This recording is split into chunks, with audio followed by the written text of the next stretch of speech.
The state to the east of Tennessee, North Carolina, has an Amtrak line connecting its largest cities. That line is called the Piedmont. This begs the question, why not Tennessee?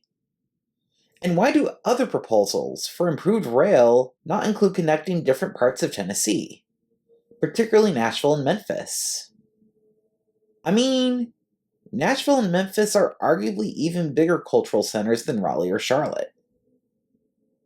And, in addition to Nashville and Memphis, you have Knoxville in the eastern part of the state. Knoxville is a city of about 190,000 people, and has a metro area population of over 900,000 people. It is the 60th largest metro area in the United States, and is likely to have a larger metro area population than New Orleans in just a few years. It is also home to the University of Tennessee, which has over 30,000 undergraduate students. And that's before you get to smaller cities, such as Cookeville, a city of about 34,000 residents, Lebanon, a city of about 38,000 people, and Bartlett, a Memphis area suburb. So, why all the disrespect then? Why do you have no rail proposals to connect the entire state from east to west? Not from Amtrak, not from most transit nerds like me designing fantasy maps. I mean, sure, there are plenty of proposals connecting Nashville and Memphis. But why not connecting those cities to Knoxville? The answer lies in a sad fact, but a true fact nevertheless. That fact is that there aren't any existing train tracks that take you from Knoxville to Nashville in a direct manner. The trackage I found that takes you from Knoxville to Nashville would be by way of Chattanooga, which is so far out of the way that it kind of defeats the purpose of a Knoxville to Nashville line in the first place. But it wasn't always that way.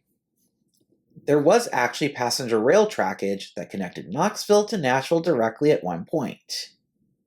Unfortunately, portions of the Tennessee Central Railway that link the two by way of the Cumberland Plateau was abandoned a few decades ago. This is a decision that rail advocates rue to this day, because it makes restoring cross-Tennessee rail service much more expensive and much more difficult. It's more expensive when you're having to not only build rail trackage from scratch, but also build rail trackage while dealing with the logistical challenge of the rugged terrain in the eastern part of the state. Part of overcoming that logistical challenge may involve building tunnels, for example, which by itself is an expensive undertaking. Man, it is truly amazing how poor infrastructure decisions made decades ago are still biting us in the you-know-what. Yikes.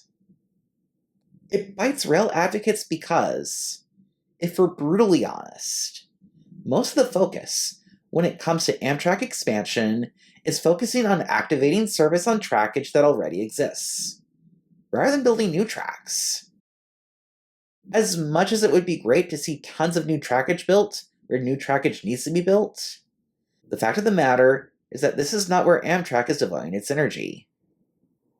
And maybe rightfully so. They're trying to expand service as much as possible, while using as little money as possible. Which is probably a smart strategy. Since this is what Amtrak is really striving for, I think it's hard to justify building the dozens of miles of trackage west of Knoxville when, say, they already have existing trackage to use and maybe improve between Cleveland and Cincinnati. I'm sure such trackage will need to be renovated, and obviously the stations themselves need to be built. But my point is that when you're in the sort of position Amtrak is in, you're going to go for lines that cost less to get off the ground. And a Knoxville to Memphis service will take a lot of money and effort to get off the ground. Or at least more money and effort than a Cleveland to Cincinnati route in all likelihood, due to the lack of direct trackage for much of the distance between Knoxville and Nashville.